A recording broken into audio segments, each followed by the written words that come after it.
सभी को जय माता की। हमारे चैनल में आप सबका एक बार फिर से हार्दिक स्वागत है। सबसे पहले 2 गज की दूरी, मास्क है जरूरी, इस स्लोगन का पालन अवश्य करें। सैनिटाइजर का उपयोग करते रहें। वैक्सीन अवश्य लें। अपने देश की सारी वैक्सीनें अति सुरक्षित हैं और प्रभावकारी भी हैं। इसके बाद आज के चर्चा पे आते हैं। आज के चर्चा का विषय है राजयोग। बहुत सारे व्यक्तियों के कुंडली में राजयोग होता है। आज मैं सिर्फ राजयोग के कारक बताऊंगा आपको। फिर अगले वीडियो में राजयोग फलीभूत कब होता है, इसके बाधाओं को दूर कैसे किया जा सकता है, ये बाद के वीडियो में। आज के वीडियो में पहले राजयोग होता कैसे है या बनता कैसे है, इस पर चर्चा करेंगे। तो आप भी अपनी कुंडली में इस बात को अवश्य देखिए जो मैं आपको बता रहा हूँ। कहीं ऐसा तो नहीं आपके भी कुंडली में राजयोग हो और शायद आप अपने मन को अशांत किए बैठे हैं या दुखी किए बैठे हैं। तो अब इस पे आते हैं कि राजयोग बनता कैसे है। सबसे पहले ये देखिए कि राजयोग के लिए लग्नेश, मंगल, बृहस्पति और चंद्रमा, इनके साथ ही शनि, इनका मजबूत होना बहुत आवश्यक है। तो सबसे पहले इसका शुभारंभ कर देते हैं। तो यदि आपकी कुंडली में 2 या 3 ग्रह यदि उच्च राशि के हैं, अपने मूल त्रिकोण में हैं और बलवान हैं, एक बात का ध्यान रखिए कि बलवान ग्रह ही अपने मूल त्रिकोण में या उच्च राशि में होने का पूरा लाभ दे पाते हैं।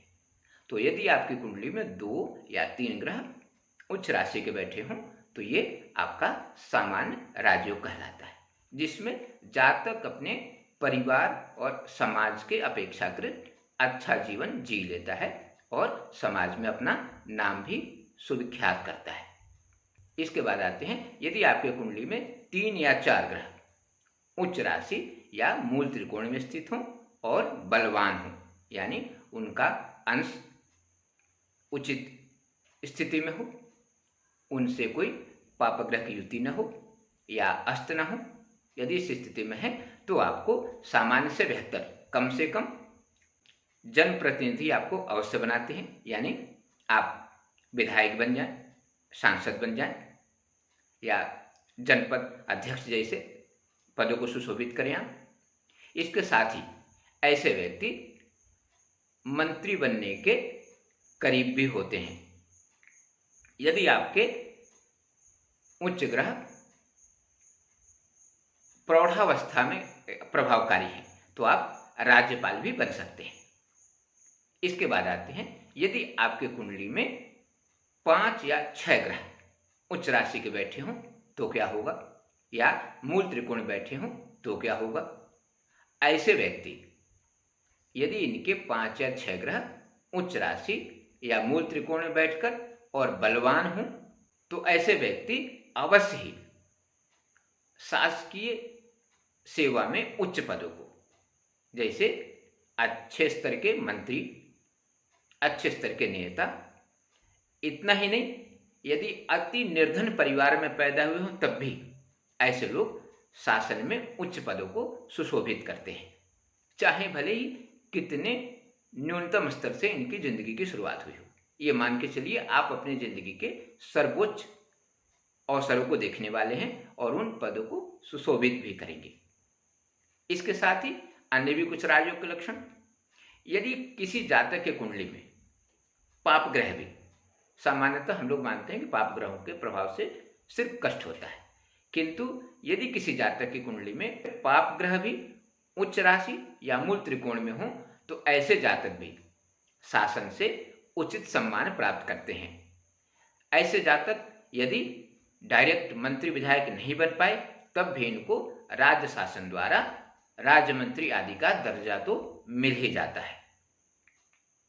इसके बाद एक और योग, यदि आपके कुंडली में मंगल और गुरु दोनों ही मेष लग्न में बैठे हों, यानी लग्न आपका मेष हो और उसमें गुरु और मंगल दोनों एक साथ बैठे हों, ऐसे लोग भी सामान्यतः शासकीय सम्मान को प्राप्त करते हैं और ऐसे लोगों को विदेश मंत्री यानी एक्सटर्नल अफेयर्स मिनिस्ट्री जैसे पदों पे सुशोभित होने का मौका भी मिल सकता है।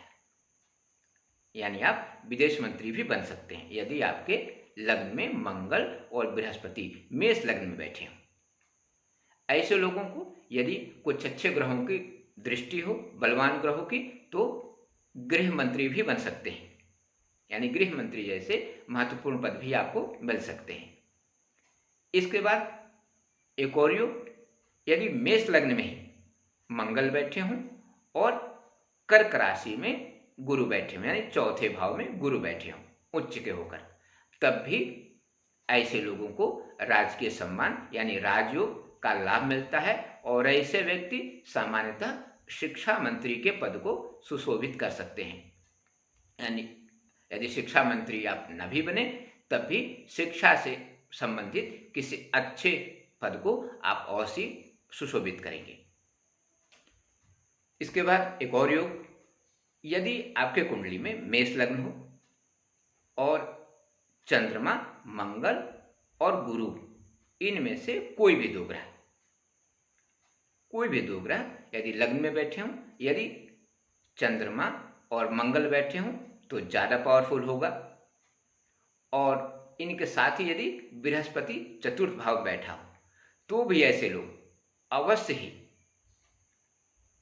कुछ करनी, कुछ कर्म गति, कुछ पूर्व जन्म के पाप ऐसे कहा जाता है। जैसे आपका बहुत बड़ा दुर्भाग्य है तो बात अलग है, नहीं तो यदि चंद्र मंगल दोनों मेष लग्न में बैठे हों और बृहस्पति कर्क राशि में यानी अपने उच्च राशि में चौथे भाव में बैठे हों तो ऐसे व्यक्ति अप्रत्याशित रूप से अपने समाज का प्रतिनिधित्व करते हैं या उनको एक उनके समाज का बहुत बड़ा चेहरा माना जाता है और इसी प्रभाव के कारण उनको उच्च पदों की प्राप्ति होती है। ऐसे लोग तो कई बार बिना चुनाव का सामना किए ही मंत्री बन जाते हैं। एक बार और से ध्यान दें, कहीं आपके कुंडली में भी ऐसे योग तो नहीं बन रहे हैं। इसके बाद एक और योग की बात करते हैं। यदि आपके कुंडली के 10वें भाव यानी कर्म भाव में मंगल और गुरु दोनों स्थित हों, इसमें से यदि कोई एक ग्रह उच्च का हो तो बहुत अच्छा है। यानी 10वें भाव में मकर राशि हो या कर्क राशि हो, तब भी ऐसे जातक राजयोग को प्राप्त करते हैं। लेकिन यदि कर्क राशि का चंद्रमा अपने भाव में स्थित हो तो इसमें सोने में सुहागा हो सकता है, यानी आपको सिर्फ छोटे पद नहीं मिलेंगे। ऐसे लोग सामान्यतः एसडीएम, डीएम, कमिश्नर जैसे पदों को सुशोभित करते हुए फिर से मंत्री आदि का पद भी सुशोभित करते हैं। ऐसे लोगों को कई बार अपने जीवन में पदोन्नति के साथ ही सेवा वृद्धि का लाभ भी मिलता है और सेवा वृद्धि के बाद भी ऐसे लोगों को सामान्य प्रशासन में इनको अच्छे पद मिल जाते हैं। जैसे अचानक किसी विभाग का अध्यक्ष बना दिया जाए या आपको किसी खास मंत्रालय का मंत्री बना दिया जाए या आपको राज्यसभा भेज दिया जाए।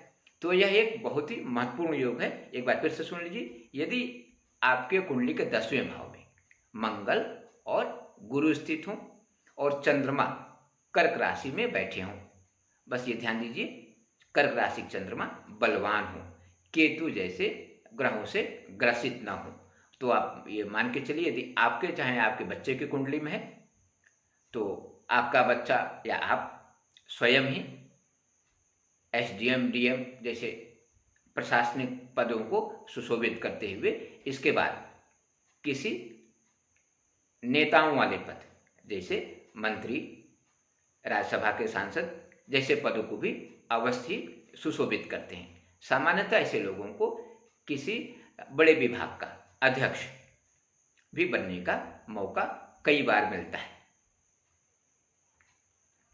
आज की चर्चा में सिर्फ इतने ही राजयोग तो सैकड़ों प्रकार के होते हैं। बाकी अगले हिस्से में आपसे चर्चा करेंगे। आज के लिए इतना ही।